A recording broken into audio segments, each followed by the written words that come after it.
जय श्री कृष्ण। कैसे हैं आप सब? आशा है कि आप सभी ठीक होंगे। ये देखिए सुबह के 6:30 बज रहे हैं और मेरे दोनों लाला कैसे कंबल तान के सो रहे हैं। चलिए इन्हें उठाते हैं और इनका स्नान श्रृंगार करते हैं, फिर आपको दिखाते हैं कि आज मेरे लाला कैसे लग रहे हैं। मेरे गोविंद और बलराम दोनों का ही श्रृंगार हो चुका है और पूजा भी हो चुकी है। देखिए मेरे दोनों बाल गोपालों का दर्शन कर लीजिए, कितने सुंदर लग रहे हैं। आज इनके पोशाक देखिए कितनी चमकदार है। मुझे लड्डू गोपाल के लिए ना चमकती हुई ड्रेसेस खरीदना ज़्यादा पसंद है। वैसे तो मार्केट में हल्की ड्रेसेस भी मिलती हैं, पर पता नहीं क्यों मुझे उनको चमकता धमकता देखना ज़्यादा पसंद है। लड्डू गोपाल के लिए जो मैंने वृंदावन से जो कपड़े मंगाए थे, पगड़ी मंगाई थी, उसमें मैंने पीले रंग की पगड़ी मंगाई थी, पर क्योंकि ऑर्डर व्हाट्सएप से हुआ था तो शायद उन्होंने मेरा स्टॉक पहले नहीं निकाला और वो बिक गया, जिसकी वजह से जो मेरे बड़े वाले लाला हैं उनकी पगड़ी पीले कलर की ना होके ऑरेंज कलर की है और छोटे वाले को ऑरेंज मिल गई। तो मेरी पूजा खत्म ही हो पाई थी कि ये देखिए मेरी गुड़िया रानी भी जाग गई।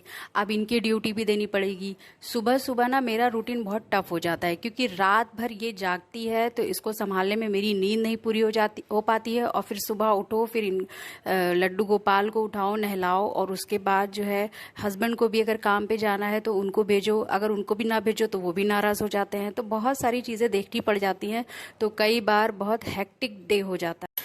आज मैं फास्ट हूँ, यानी कि आज मेरा उपवास है। जब से मेरी बेटी हुई है तो कुछ ना कुछ हेल्थ प्रॉब्लम्स लगी रहती हैं, इसलिए मैं उपवास में बहुत ज़्यादा भूखी नहीं रहती हूँ। सेंधा नमक से बनी हुई कोई चीज़ें ग्रहण कर लेती हूँ। खाली अनाज नहीं खाती हूँ, बाकी थोड़ा बहुत जैसे फ्रूट्स हैं या मूंगफली के दाने हैं या मखाने हैं या फिर आलू वगैरह खा लेती हूँ। तो अभी मैं नाश्ते में मूंगफली के दाने और मखाने भून रही हूँ, साथ में 1 गिलास दूध। ये जो भोग है ये अभी मैं नाश्ते में अपने ठाकुर जी को भोग लगा रही हूँ। भोग लगाने के बाद फिर दोपहर में जो उनको खाने का भोग लगेगा तो उसमें मैं कुछ सेंधा नमक से बना हुआ कुछ फलाहार आलू का तैयार करूंगी, क्योंकि ना मैं भूखी रह पाऊंगी ना वो भूखे रह पाएंगे। नाश्ता जब तक हो चुका है सबका और ठाकुर जी का, तब तक मेरी बच्ची ये देखिए नहा धोकर एकदम फिट हो गई है। हल्के कपड़े पहनाती हूँ क्योंकि अभी बारिश की वजह से नमी में बहुत गर्मी है। जिस दिन मेरा व्रत होता है यानी मेरा फास्ट होता है, उस दिन मैं अपने ठाकुर जी का व्रत नहीं रखवाती हूँ, चाहे वो जन्माष्टमी का ही व्रत क्यों ना हो। तो आज तो खैर मैंने जो व्रत रखा है वो माता रानी का व्रत है, तो अभी मैं उनको भोग लगाऊंगी ठाकुर जी को दोपहर के खाने का। तो उसमें मैं लंच बना लीजिए। आज मैं आपको अपने मंदिर में विराजित अपनी माता रानी जी के दर्शन करा रही हूँ।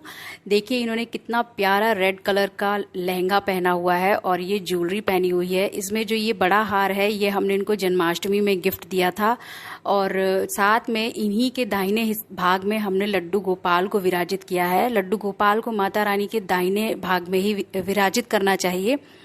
और आपको पता है हिंदू परिवार के हर मंदिर में आपको माता रानी मुख्य रूप से विराजित मिल ही जाएंगी, तो मेरे मंदिर में भी ये विराजित हैं और हमारे यहाँ माता रानी जी की पूजा काफ़ी सालों से हो रही है, पीढ़ी दर पीढ़ी हो रही है। मैंने कुकर में आलू चढ़ा दिए हैं। अब जब तक ये बॉईल होंगे तब तक मैं थोड़ा टाइम अपनी बेटी के साथ स्पेंड करूंगी। सेंधा नमक का इस्तेमाल करके मैं आलू फ्राई करके बनाती हूँ। इसमें धनिया मिर्च वगैरह इस्तेमाल करते हैं। इसको चाय दही या फिर किसी भी तरीके से आप लेते होंगे। तो मैं ज़्यादातर अकेली ही व्रत हूँ, तो मुझे अकेले ज़्यादा बर्डन लेने की आदत नहीं है, तो मैं चाय के साथ या फिर दही के साथ प्रेफर कर लेती हूँ। तो अभी मैं जा रही हूँ अपने ठाकुर जी को ये फ्राइड आलू का भोग लगाना। मैं मुझे जिस चीज़ का मैंने व्रत रखा है उसमें मुझे शाम को भोग में खीर का भोग लगाना है। तो अभी ठाकुर जी का जो रात्रि भोग होगा, जो उनका रात्रि डिनर होगा, वो उसमें मैं उनको खीर सर्व करूंगी। तो अब जा रही हूँ खीर बनाने।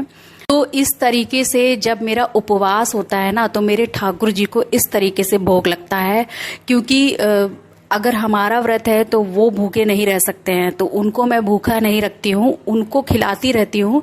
अब ये है कि जो फलाहार मैं अपने लिए बनाती हूँ वही बनाती हूँ।